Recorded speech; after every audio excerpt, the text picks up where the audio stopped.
సరైన ఆహారం తీసుకోక పోషకాహారం లేకపోవడం వల్ల కొంత పిల్లల లోపల ఈ యొక్క ఆర్గాన్స్ బ్రెయిన్ డెవలప్మెంట్ కానీ ఇతర సమస్యలు కూడా పెరుగుతాయి. కానీ ఎక్కువ మాత్రం జన్యులోపం అన్నమాట. అది హెరిడిటరీ వంశపారంపర్యంగా కొంతమంది వాళ్ళ ఫ్యామిలీ హిస్టరీ ఉంటే పుట్టే పిల్లలకు కూడా వచ్చే అవకాశం ఉంది. అట్లానే ఒక జన్యుపరంగా కూడా వచ్చే అవకాశాలు ఉంటాయి కొన్ని. ఈ మస్కులర్ డిస్ట్రోఫీ అనేది జెనెటికల్గా వచ్చే సమస్య. Autism doctor?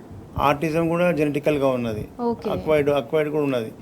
తినే లోపాల వల్ల కూడా ఈ పిల్లల్లో బ్రెయిన్ అనేది డిస్టర్బెన్స్ అయ్యి ఇన్ఫ్లమేషన్ వచ్చి సెరిబ్రల్ ఇన్ఫ్లమేషన్ వల్ల ఆటిజం డెవలప్ అవుతుంది. వాళ్ళకు కూడా మనం మందులు ఇచ్చి ట్రీట్మెంట్ చేయొచ్చు హోమియోపతి. ఓకే. అలాగే ఏపీ ప్రజలకి ప్రతి నెల 4 గురువారాలు మీరు ఏపీ ప్రజలకు అందుబాటులో ఉంటారు, మిగతా టైంలో తెలంగాణ ప్రజలకి అవైలబుల్లో ఉంటారు కదా, ఆ డీటెయిల్స్ ఒకసారి. ఏపీ ప్రజలందరూ కూడా కొత్త వాళ్ళు నోట్ చేసుకోండి మన నంబర్లు, అడ్రస్. పాత వాళ్ళందరికీ ఏపీకి వచ్చే విషయాలు తెలుసు. కొత్త వాళ్ళు ఎవరైతే ఇవాళ వింటున్నారో ఆ ప్రోగ్రాము, మీరు అందరూ కూడా ఈ యొక్క నంబర్లు నోట్ చేసుకోండి. ఏపీ ఆంధ్రప్రదేశ్ నుంచి ప్రజలు ఎక్కువ సంఖ్యలో హైదరాబాద్కి వచ్చి చిక్కడపల్లికి వచ్చి ఇబ్బంది పడుతున్నారనే బాధతో నెలకు ఏపీకి కేటాయించడం జరిగింది. నెలకు 4 గురువారాలు ఉంటే ఒక గురువారం ఏపీకి. ఫస్ట్ గురువారం విజయవాడలో హోటల్ మనోరమ. విజయవాడ చుట్టూ ఉన్న జిల్లాల ప్రజలంతా విజయవాడకు మొదటి గురువారం అక్కడికి వచ్చి విజిట్ చేయవచ్చు. ఈ నెల అయిపోయింది విజిట్.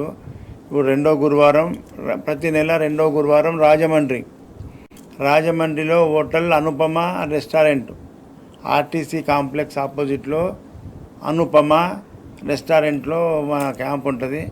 అక్కడికి రావాలి.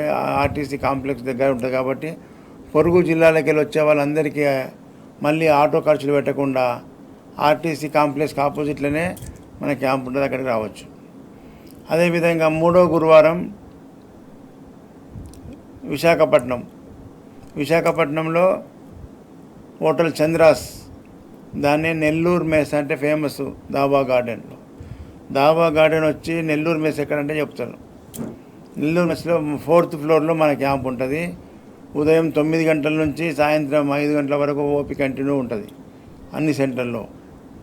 కాబట్టి విశాఖపట్నం చుట్టూ ఉన్న జిల్లాల ప్రజలు, బొబ్బిలి కానీ విజయనగరం కానీ ఒరిస్సా రాష్ట్రం నుంచి కూడా ఇక్కడికి వస్తారు, శ్రీకాకుళం, ఈ జిల్లాల ప్రజలంతా మూడో గురువారం విశాఖపట్నంలో విజిట్ చేయవచ్చు.